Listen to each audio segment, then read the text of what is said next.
காட்டில் இருந்த எறும்பு கூட்டங்கள்லாம் சாப்பாட்டுக்கு ரொம்பவும் கஷ்டப்பட்டுன்னு இருந்துச்சுங்க. என்னக்கா இது, சாப்பாடு எவ்வளோ தேடியும் கிடைக்கவே இல்லை. ஆமாம்மா, என்ன பண்ணுறதுன்னு தெரியலையே சாப்பாட்டுக்கு. எங்கேயாவது தேடி பார்க்கணும். வா, 2 பேரும் ஆளுக்கு ஒரு திசையில் போய் தேடினா பார்க்குவோம். அந்த 2 எறும்புகளும் ஆளுக்கு ஒரு திசையில் போய் தேட ஆரம்பிச்சதுங்க.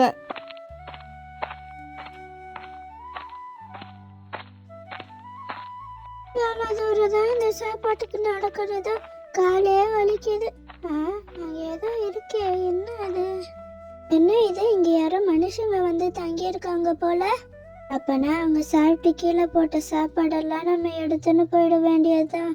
சாப்பாடெல்லாம் கீழே கிடக்குதா என்னன்னு தேடி பார்த்துட்டு நம்ம அக்கா கிட்ட போய் சொல்லுவோம். அவ்வளோ வந்தானா சாப்பாடு எடுத்துன்னு போறதுக்கு ஈஸி.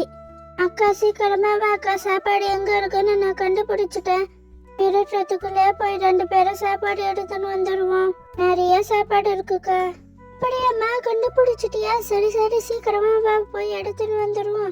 நிறைய இருக்குன்னு வேற சொல்றேன். நம்ம இப்பவே எல்லாத்தையும் எடுத்து சேர்த்து வச்சுப்போமா. அந்த எறும்புகளும் கஷ்டப்பட்டு அந்த சாப்பாடை தூக்க முடியாமல் தூக்கின்னு வீட்டுக்கு போச்சுங்க. இதுக்குதான் இந்த மாதிரி இவ்வளோ கஷ்டப்படுறாங்களோ, வாழ்க்கையை ஜாலியாக என்ஜாய் பண்ணாம. அந்த எறும்பு நடந்து வரும்போது கால் தவறி கீழே விழுந்துருச்சு. வெட்டுக்கிளி, எனக்கு கொஞ்சம் அந்த சக்கரை கட்டிய தலையில தூக்கி வைக்கிறதுக்கு ஹெல்ப் பண்றியா? என்னால மட்டும் அதை தூக்கி தலையில வைக்கிறதுக்கு முடியறதுல, ஹெல்ப் பண்ண கொஞ்சம். நானே ஹெல்ப் பண்ண மாட்டேன். எதுக்கு இவ்வளோ கஷ்டப்பட்டு இவ்வளோ தூக்கிட்டு போயின்னு இருக்கீங்க? ஒரு 1/2 மணி நேரமா தூக்கிட்டு போயின்னு இருக்கீங்க. பின்ன சாப்பிட்றதுக்கு வேணாவா? நான் குளிர்காலம் வேற வரப்போகுது, அப்ப சாப்பிட்றதுக்கு என்ன பண்றது?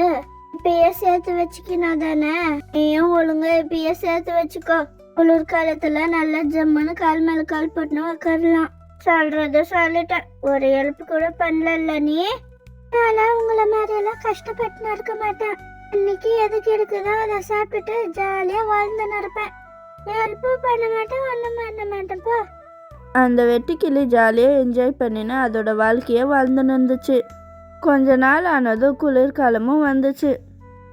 என்ன குளிரா இருக்கு, சாப்பிட்டே 2 நாள் ஆகுது. அம்மா, செம குளிர, பசு வேற உயிர் போகுது. எங்கன்னா சாப்பாடெல்லாம் தேடி பார்ப்போம். அந்த வெட்டுக்கிளியும் அந்த குளிர்லேயே நடுங்கின்னு உக்காந்துன்னு இருந்துச்சு. சாப்பாடும் தேடி பார்த்துச்சு, எங்கேயுமே அதுக்கு கிடைக்கவே இல்லை. ஆனால் அங்கே எறும்புங்க அதோட வீட்டில் உக்காந்துன்னு நிம்மதியாக சாப்பிடணும், எந்த ஒரு கவலையும் இல்லாமல் இருந்துச்சுங்க. நம்ம சாப்பாடெல்லாம் ஃபர்ஸ்ட் எடுத்து வச்சதுனால எவ்வளவோ நிம்மதியா இருக்குல்ல. இப்போ எந்த ஒரு கஷ்டமும் இல்லை. வீடும் நம்ம எப்படியும் ஃபர்ஸ்டே கட்டி வச்சுட்டோம். ஆமாம்மா, எந்த ஒரு கஷ்டமும் இல்லாம நம்ம நிம்மதியா இருக்கோம். இப்போ இப்படியே இந்த குளிர்காலத்துக்கு தேவையான சாப்பாடு எல்லாமும் நம்ம கிட்ட இருக்கு.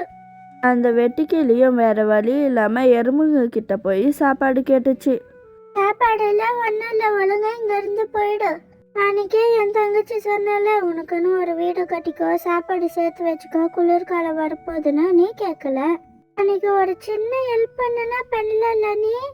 இப்ப எந்த மூஞ்சிய வச்சு நீ எங்க கிட்ட சாப்பாடு வந்து கேட்கற? ஹெல்ப்பும் பண்ண முடியாது, ஒன்றும் பண்ண முடியாது, இங்கிருந்து போயிடு.